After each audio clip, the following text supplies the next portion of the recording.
So the footage we just saw it's iconic, it's part of American history. But given that this is our next-gen crowd, I am interested how many women in this room were actually old enough to have watched that in real time. Wow, that is actually pretty impressive, 27 years ago. Right. So I think that this year, 2018, between the Me Too movement and the Kavanaugh hearings and the testimony of Dr. Christine Blasey Ford, young women have really a new appreciation for what you went through, for coming forward, for what that moment was like for America. And I'm curious what you have been hearing from young women. Oh gosh, well, you know, I'm fortunate because I teach young women. And so immediately after the hearings, as soon as I could get back on campus, you know, we had a meeting, just a special session, where we invited our women's and gender and sexuality studies students to come forward and just to talk and sort of process what was going on. A range of feelings: anger, a feeling of disgust with leadership, and unfortunately, a feeling of abandonment, a sense that they were not recognized, their experiences weren't recognized. Because you remember that if you look at college students, these are the students that have been really very vocal and active about cleaning up our college campuses. And they put a lot of energy in it and taken a lot of risks to make known the problem of sexual assault for their generation. And so they had a sort of personalized feeling, a sense that they had been abandoned, that their movement to expose the experiences that they were having and the lack of attention to them was not taken seriously. And they saw it in a very vivid way, and they felt that the government really didn't care about what went on in their lives. And in some ways, I'm sure that's what many of you felt as well. And so they needed someone to tell them that even though the government may not care about what's going on with them, maybe they don't reflect a sense of concern, that there are those of us who do care, and that we will stand up for them, and we will still continue to do the work that needs to be done to make sure that they are recognized and valued, and that they feel it in every corner of their lives, and whether it's the workplace or in representative politics or at schools. So can you tell us, I mean, I think for a lot of women, the biggest fear is a lot of what you just touched on, that what is there to say that what we didn't just see happen might not happen again next year in another 27 years? And this is a big question, but I feel like it's sort of like the big question, which is, can you tell us like a couple of concrete steps that we should be taking right now? Well, first of all, the fear is real. The fear of retaliation for filing even a sexual harassment complaint is real. 70%, and by some estimation, 70% of the people who actually file a complaint will be retaliated against. 70%? 7-0 Wow. in the workplace. The fear of sexual assault on college campuses is real. Mm-hmm. 1 in every 4 women going into a college campus will be sexually assaulted during the time that she is at a university or college. Even in professional schools, there's a recent report that's been out by the National Academies of Sciences that looks specifically at medical schools. 50% at the University of Pennsylvania, women studying to be physicians, 50% said that they had been sexually harassed during their medical training. So these numbers are real, and the fear is real. So we can start with education. We can start with the workplace. Let's say, so in our workplaces, I think what we need to do is to step back and recalibrate the efforts that are being made in our own organizations. I think a lot of times that you have organizations that say, oh, if we don't have sexual harassment complaints, that means that none exists, that it doesn't happen here.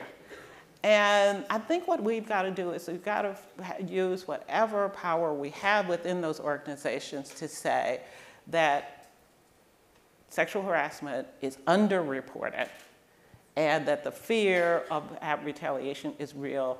And what we need to do is to make sure that we, at the leadership in these organizations, have communicated very clearly that this behavior is not tolerated.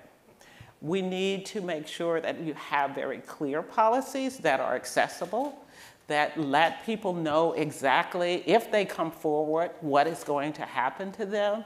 And that includes what the process is going to be like, who's going to be questioned, what kind of questions might be asked.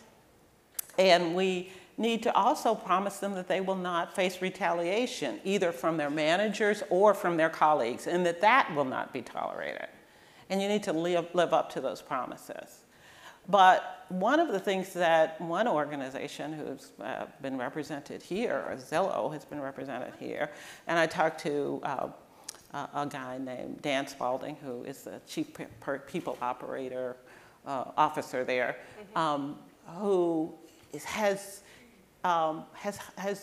gone and hired outside counseling, provided outside counseling for individuals, not only who have sexual harassment complaints, but other kinds of bias complaints, so that it's not just internal HR saying these are the things that you should be expecting. They actually have an organization that they've contracted with, so that if one of their employees has an issue and they might want to come forward, they can get counseling to know how to do that. So we've got to take a much more aggressive approach to make sure everybody is aware that there are policies and practices. I can't tell you how many times I've heard when people say, if you did a poll, even in your organization now, people might say, oh, I guess we do have a policy, but I don't even know how to access it.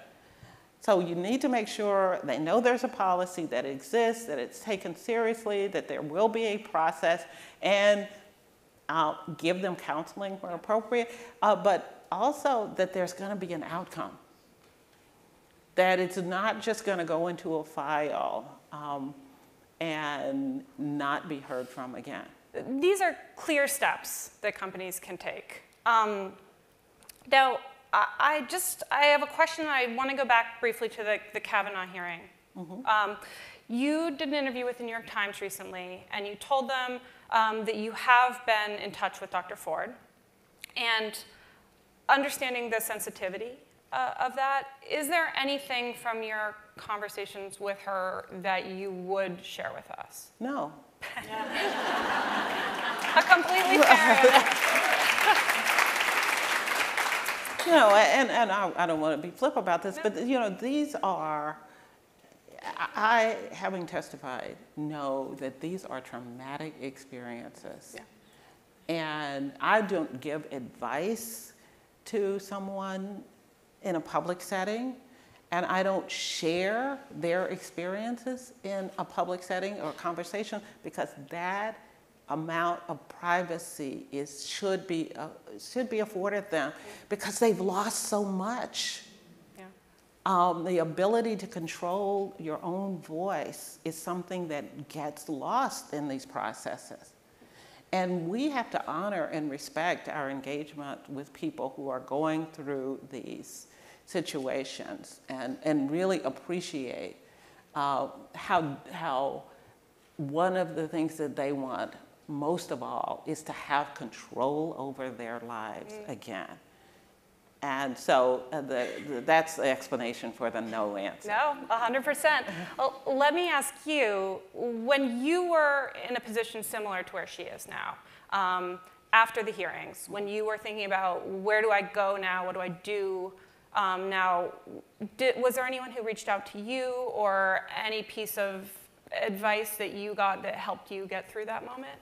Well, my best advice, and I keep saying this over and over, came from my mother, but, and I'll get back to that, but there were lots of people who reached out to me, and that was very helpful too. The letters were just helpful because it helped me realize that I was not alone.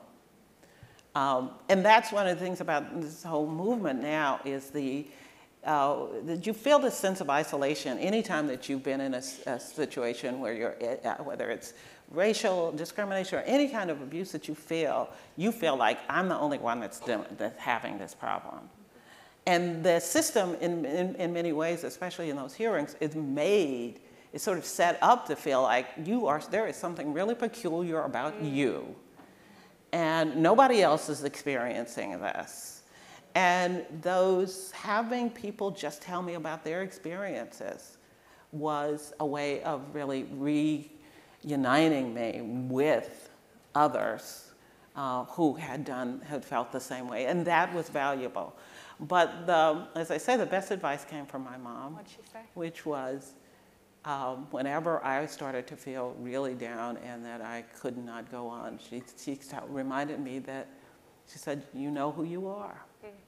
You know what you are capable of doing. And you know that you're going to get through this. And it won't be your mom for everyone, but it should be someone who knows you, who loves you, who sees you when they look in your face, sees the best you, not the portrait that the world is trying to portray you as, not the people who don't know you, who are going to comment on you and give you all kinds of, assign you all kinds of motivations, but those people who love and care about you.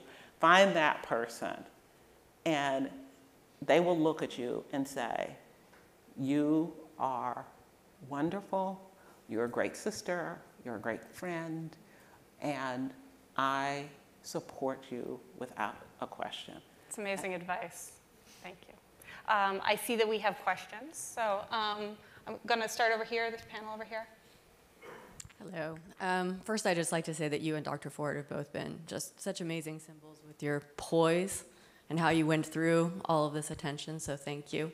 Can you identify yourself too? Oh, sorry, Laura Anderson from Siemens. Thank you. So I watched you go through the hearings, whatever it was, 15, 20 years ago. And then when I watched Dr. Ford go through them again, you just get filled with this incredible rage. Mm-hmm. And you ask yourself whether or not things have changed. Mm-hmm. And I'm curious about your opinion. Do you think that we've made some steps forward? Because with that rage, you feel like we just haven't gotten where we need to go. And I would appreciate just some good outlook from you. Yes, we do feel that nothing has changed, but absolutely something has. I mean, look at this room. You got a room full of women who are talking about this and who are listening. 27 years ago, you couldn't have filled this room with women. You could not have, because it was still not discussed. So the fact that we have changed, there have been some, what I like to say is, maybe the Senate hasn't changed enough. But we have, and a new generation of women coming up even after you are going to be even more empowered for change. Have we done enough? Absolutely not. And that's why I'm doing the work that I'm doing with the Hollywood Commission to make sure that we all can do more and that we all have models of how we can do more.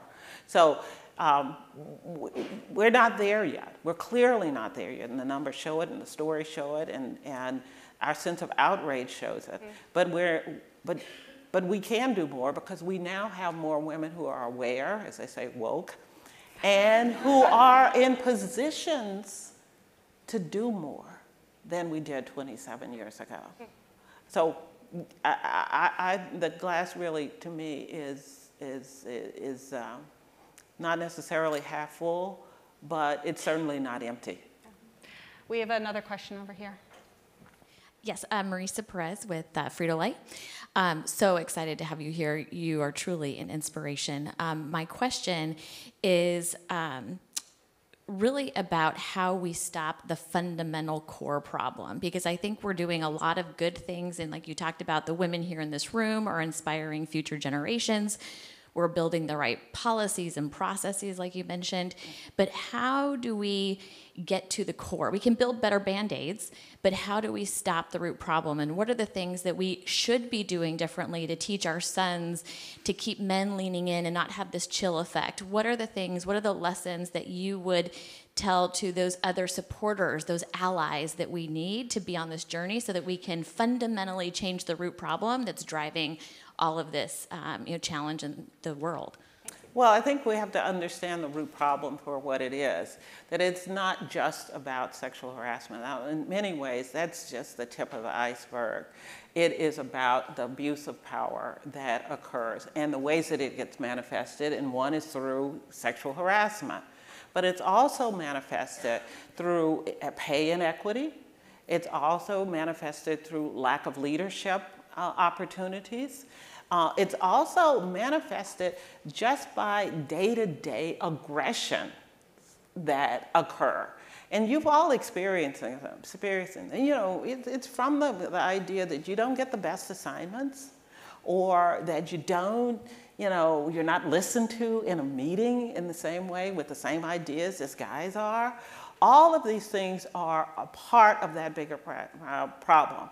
And if we don't start to see this as a comprehensive problem, if we start to just say, as you say, let's deal with this, you're really like playing the game of whack-a-mole. It's like, so we've got to see this as a problem of power and power alignment and abuse overall. How do we do that? One, we got to start changing some of the structures around all of those different items that I talked about. And we also have to view this as a cultural problem, not a behavioral problem. Do not be content with the idea that if we fire one or two high-profile people, we've changed the culture of an institution. That is just not accurate, it's not true, and it's not going to be effective. The more we can have input into the culture, and that typically happens through our leadership, the better off we are going to be, and the more likely we are going to be dealing with all of those issues at once. But I love the question, and unfortunately you ask it as my clock was looking at 0, and now it's minus 55, I wish and Chris we is had going, another Rex, it's hour. time to go. Shut up, it's time to go. No, thank you so much. But thank you. Really appreciate it.